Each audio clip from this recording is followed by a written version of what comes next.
Palais du Luxembourg, Paris, hémicycle du Sénat de France. Alain Richard, ancien ministre de la Défense et actuel vice-président du Sénat français, prend la parole pour annoncer la présence d'un hôte de marque, le président du Sénat ivoirien, Jeannot Ahoussou-Kouadio. Le Sénat français a tenu, à travers cette présence, à rendre un vibrant hommage au président de la République Alassane Ouattara pour ses actions inlassables en faveur d'une Côte d'Ivoire qui va de l'avant. Monsieur et Madame le Ministre, mes chers collègues, j'ai le plaisir de saluer la présence dans la tribune d'honneur d'une délégation du Sénat de Côte d'Ivoire, conduite par son président, son Excellence, Monsieur Jeannot Ahoussou-Kouadio. Nos deux Sénats sont engagés depuis dans une coopération étroite, portant notamment sur l'évaluation des politiques publiques et la qualité des travaux législatifs. Au-delà, permettez-moi de saluer l'action du président Ouattara pour faire de la Côte d'Ivoire un pôle de stabilité dans un environnement régional troublé et ses efforts pour renouer le dialogue politique.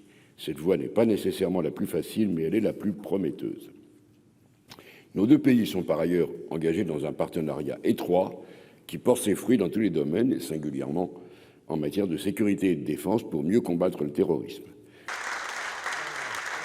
Un standing ovation des sénateurs français pour ponctuer cette reconnaissance internationale. Un instant mémorable pour la délégation ivoirienne. Nous avons assisté à ce salve d'ovation à l'endroit du président Alassane Ouattara pour son leadership éclairé. Les attentes sont fortes au niveau de la France. Le peuple ivoirien doit être la force du président Alassane Ouattara, que les Ivoiriens comprennent que nous devons faire corps avec le président Alassane Ouattara pour continuer à bâtir la Côte d'Ivoire, à élever la Côte d'Ivoire dans le concert des nations, rendre la Côte d'Ivoire géante, un grand pays, un géant aux pieds solides dans le concert des nations. Jeannot Ahoussou-Kouadio et sa délégation vont ensuite aller à la découverte de la mémoire française conservée au Palais du Luxembourg.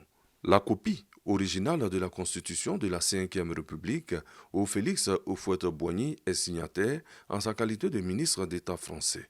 Nous sommes en 1958. Un tour dans la bibliothèque du Sénat.